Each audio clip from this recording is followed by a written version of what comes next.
Tirunelveli area Kadamadai அந்த ஏரியாவில் இப்போ வந்து வாய்க்கால் தண்ணி வந்திருக்கு. எப்படியோ யாருடைய முயற்சினால பண்ணாங்களோ தெரில.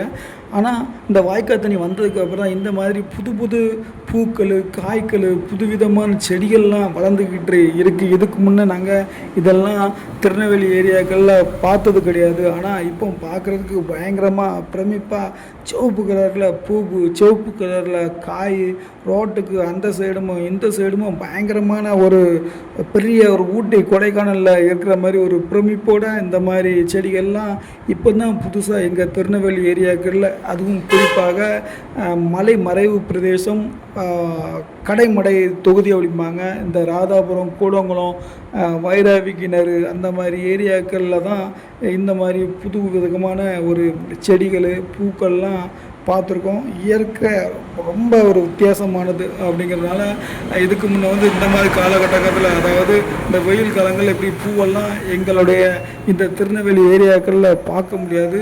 ஆனால் இப்போ எங்களுக்கு இதெல்லாம் பார்க்குறதுக்கு ஒரு கண்கொள்ளா காட்சியாக இருக்குது. இது வந்து பருவ காலத்தின் மாற்றத்தினால் வந்ததா, அல்லது இயற்கையின் அற்புதமா, அல்லது வருடத்துக்கு 10 வருஷம் 15 வருஷத்துக்கு ஒருக்க அந்த மாதிரி மாற்றங்கள் நிகழுமா அப்படிங்கிறது நமக்கு தெரியல. ஏன்னா இப்போ வந்து ஒரு கற்பனை கதை மாதிரி ஒன்று விட்டுக்கிட்டு வராங்க. என்னென்னா, நாவல் பழம் நிறையா பழுக்குது, நிறையா அறுவடை ஆகுது. அது வந்து அதன் அறிகுறி என்னென்னா, அடுத்து வறட்சி காலங்கள் நம்மளுடைய தமிழ்நாட்டுக்கு வரப்போகுது அப்படிங்கிற மாதிரி ஏகப்பட்ட கட்டுக்கதைகள்லாம் வந்துக்கிட்டு இருக்குது. ஆனால் நான் பிறந்து வளர்ந்த இந்த திருநெல்வேலி ஏரியாக்களில் இப்போ இந்த மாதிரி சிவப்பு கலர் பூக்கள், வித்தியாசமாக நாங்கள் இதுக்கு முன்னே பார்க்காத பூக்கள்லாம் வந்திருக்கு. அதற்கு ஒரு காரணமும் இருக்கலாம். ஏன்னா ரொம்ப வருஷம் கழித்து தான் இந்த கடமடை ஏரியாவுக்கு இந்த வாய்க்கால் தண்ணி வந்திருக்கு. எங்கேயோ திறந்து விட்ட தண்ணி, குறிப்பாக அந்த தாமிரபரணி தண்ணி, அது கடமடை தொகுதிக்கு வந்திருக்கு. யாரால் எப்படி வந்தது அப்படி நமக்கு தெரியாது. இருந்தாலும் வந்தது வரைக்கும் சந்தோஷம். அந்த தண்ணினால் இந்த மரங்கள்லாம் வளர்ந்து இப்படி வந்திருக்கா அல்லது எப்படிங்கிறது நமக்கு சரியாக சொல்ல தெரியலை. இருந்தாலும் திருநெல்வேலி ஏரியாவில் இப்படி புதுவிதமான மரங்கள், புதுவிதமான இந்த மாதிரி செடிகள், புதுவிதமான இந்த மாதிரி பூக்கள்லாம் பார்க்குறது, காய்கள்லாம் பார்க்குறதுலாம் ரொம்ப அதிசயமானதாக தான் இருக்குது. பெரும்பாலும் கேரளா, கன்னியாகுமரி சைடுகள் தான் இந்த மாதிரி பார்க்குறதுக்கு நமக்கு வாய்ப்பு கிடைக்கும். பெரும்பாலும் நம்ம இந்த திருநெல்வேலியிலேருந்து ஒரு 10 கிலோமீட்டர்லேயே கன்னியாகுமரி மாவட்டம் வந்துடும். ஆனாலும் மிகப்பெரிய ஒரு வித்தியாசம் தெரியும்.